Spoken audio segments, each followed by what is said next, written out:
I just hope everyone had a great weekend. It was obviously beautiful outside. Couldn't have asked for better weather. It was a touch cool than we would expect for this time of year if you lived Cleveland or east, but overall just a great day. Couple things. There's midges, swarms of them along I-90. Got a picture of that for you. We'll take a look. They're also visible on radar tonight, which is kind of a cool thing to see despite how disgusting they are. And then we also have another chance tonight to see the aurora borealis. Not as good as Friday night, but skies are much clearer than they were last night, and there is still some geoactivity, so we'll take a look at the forecast for that. Back to work tomorrow. We do have some rain showers in the forecast as we head into the middle part of the work week. I'll show you that, plus temperature trend. It's kind of steady throughout the next 8 days. So I'm going to pull you up on Facebook really quick. If you have questions, if you've got a comment, if you've got pictures of the midges, or if you have pictures from last night, if you were able to see the northern lights at all, feel free to drop them in the comments. Let me know what you're seeing out there. Let me know how your Mother's Day was. Just based on the weather forecast, I hope it was great. Temperatures, as I mentioned, were anywhere from about 60 to 70 degrees. Here's a look at our highs from the day. 61 in Ashtabula, warmer in Cleveland, and then you hit the 70s the further west you headed. Now tonight, as we are winding down the evening, we, as I mentioned, have midges back on our radar. Remember the difference between a midge, or also called a mucklehead? They're much smaller than the mayflies, and we had swarms of them last year, pretty bad too. I didn't see any that were that bad. Last year was pretty crazy. It looked like there were clouds over top of lamp posts and on top of our trees.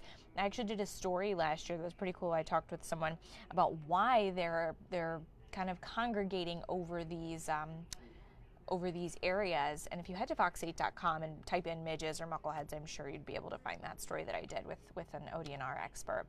All right, now taking a look at them, you can see, I'm going to point it out to you here because they're a little tough to see. It's not super clear quite yet, but see where this circle is? That's going to pop up here. Notice that kind of shadowy area that looks like it might be some, smoke or something. Those are the midges. It was much more clear as I was driving along I-90, and then I, of course, pulled over right in front of the station here just before I came in and got out of the car and took a picture of that, so I wasn't driving, don't worry. And then as we take a look at Stormfrog's radar here, you can see these little areas that, there's obviously no rain out there. Well, guess what it is? Bugs. All right, aside from that on radar, not much else going on. We've got a beautiful sunset that we had come through tonight, and now as we head into the next several hours, if you've looked outside, you notice it's clear. So with that, we could again see the northern lights. Look north, the closer to the waterfront, the lake shore, the northern shore you are, the better chance you'll have to see it. That's not to say you will see it, but a lot of people were saying too that they saw it better on their phones. So if you maybe think you see something, maybe whip out your phone and check it out. Again, the time to look would be about 10 p.m. to 2 a.m. That is when the solar activity will peak. All right, we got a couple people on here saying hello and happy Mother's Day to the cat mother. Yes, I do have a kitty at home. Those to our mothers, to our four-legged friends as well. All right, taking a look at satellite and radar, big picture. What's going to happen here over the next couple days? Well, tomorrow, that high pressure you see there is drifting off to the east. There will also be a warm front, which you see kind of hovering along the lake shore. It's going to waver north and south, not really going to make it too far on shore, but with it, we could see just a pop-up shower. Rumble of thunder not ruled out either, overnight tonight and early tomorrow morning. You'll see that on Futurecast. Then off to the west, notice that blue line, the cold front developing near Minneapolis and Green Bay. Tuesday, that's going to bring us scattered showers and maybe a rumble of thunder in there as well. So for tonight, mostly clear skies, temperatures in the mid-50s. Winds are a bit breezy over the next 24 hours coming out of the southwest tomorrow. So that means we're going to be turning the heat up a bit. That's probably the one thing you'll notice for the start of the work week is that it will be warmer, back towards 80 degrees. So we'll kick off the day. There are those few isolated showers I mentioned. Upper 50s to about 60. And then in the afternoon, creeping towards 80. If you live east, you might be a little bit cooler, but for the most part, we will be right around that 80-degree mark. That's about 10 degrees above the average for this time of year. Monday seems to stay dry until the overnight hours. By early Tuesday morning, that rain becomes scattered or even, widespread at times. It'll be brief at that point.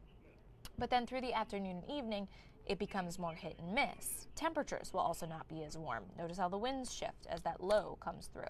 Wednesday will hold on to some small, spotty chances for showers. It'll again be a little on the cooler side, but will begin to creep back towards 70 by Thursday.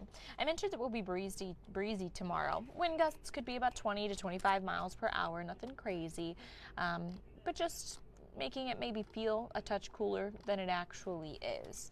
And then as we take a look at how much rain, you're getting a good drink of water. If you've got that garden going, you may be able to hold off for a day or so with the help of this next system coming through. Quarter to half an inch is most likely. If you get stuck under a thunderstorm, which I mentioned is possible, your totals could be more so that 3/4 to an inch range.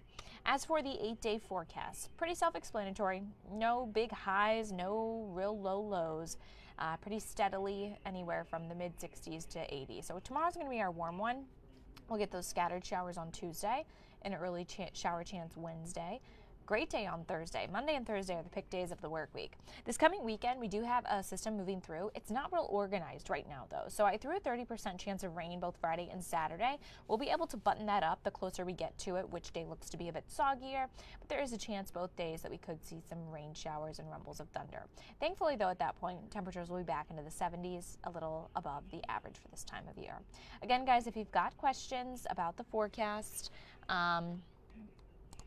let me know, and I will do my best to answer. I will drop them in the comments. You can always head over to fox8.com. The forecast discussion under the weather tab will have your full breakdown there, and we will be on air tonight at 10 o'clock, so I will see you then. Have a great week, and again, happy Mother's Day.